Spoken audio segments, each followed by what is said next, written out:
Good afternoon, hockey fans. Welcome to Today in the NAI. I'm Vinny Parastelli. Round 1 is halfway home. A few teams have already made their way to the division finals, and the rest will join them in the upcoming days. Before we check out the playoff picture, we've got a lot of commitments to highlight. Brockton Baker, the Chippewa Steelers, committed to St. Norbert College. The Verona, Wisconsin native had 10 goals and 22 points in 47 games this season. His teammate from the Steel will be his teammate in college. Michael Black will also be playing at St. Norbert College. The blue liner from Wheaton, Illinois had a goal and 4 points this season. For his 3-year NAHL career, Black scored 4 times and had 21 points.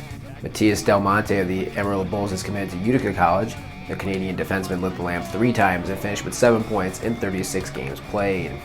Amarillo Bulls defenseman Nick Deneen committed to Stevenson University. From Raleigh, North Carolina, Deneen had a goal and 7 points in 53 contests this season. For his 102-game career, Deneen had a pair of goals and 16 points. Ian Famulak of the Chippewa Steel is the third member of the team to choose St. Norbert College. The Grand Rapids, Michigan native spent his entire 3-year junior career with the Steel. He scored 5 goals and 11 points this season while tallying 12 career goals and 29 career points. Then we've got Kyler Fenton, also from Chippewa. He'll be heading to Gustavus Adolphus College. He had 9 assists in 46 games this season. In his 95-game career, Fenton tallied 2 goals and 23 points.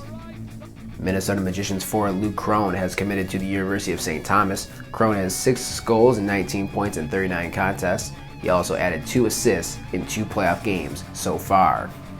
Goaltender Edvard Nordland from the Danbury Junior Hat-Tricks will be going to UMass Lowell. He went 9-5-3 this season with a .303 goals against average and a .902 save percentage to go with 1 shutout.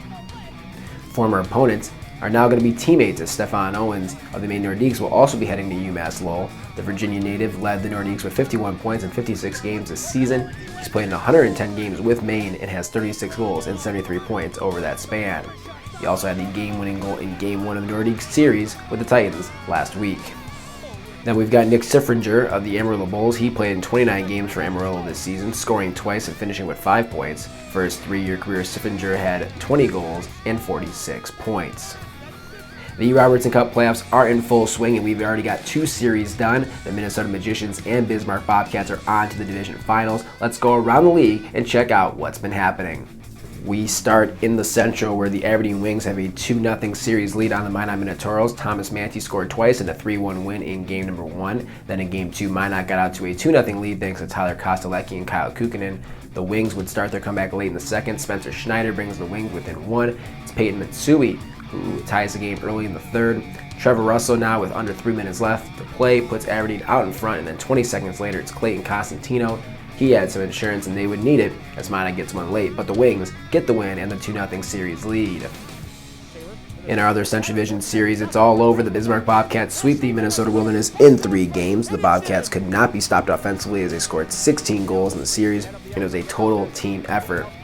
While Tim Piowski did have 3 goals, and Niko Shimolevsky and Ben Tromley each had 2, 9 other guys found the back of the net, so that's 16 goals and 12 different goal scorers. That's unreal. Bismarck is firing on all cylinders.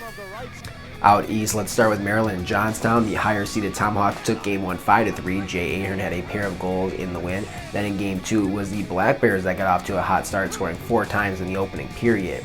Johnstown would make it interesting, but Maryland hangs on and grabs a 6-4 win, their first playoff win in team history.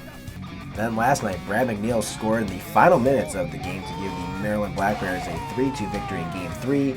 They will look to close out the series tonight.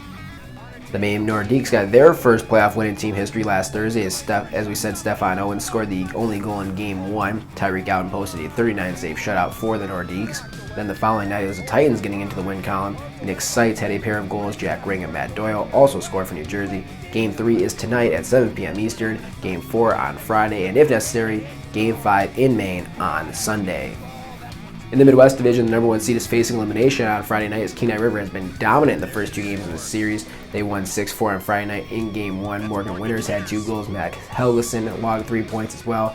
Then in Game 2 was Damon Dodge, who had a pair of goals as Kenai won 5-1, stealing both games in Janesville, and they'll look for the sweep, like we said, on Friday night at the Super Rink in Blaine, Minnesota. The Minnesota Magicians are on to the Midwest Division Finals as Minnesota swept the Fairbanks Ice Dogs 3-0. In games 1 and 2, the Ice Dogs scored the first 2 goals of the game, only to see the Magicians score the next 6 and 7 goals respectively.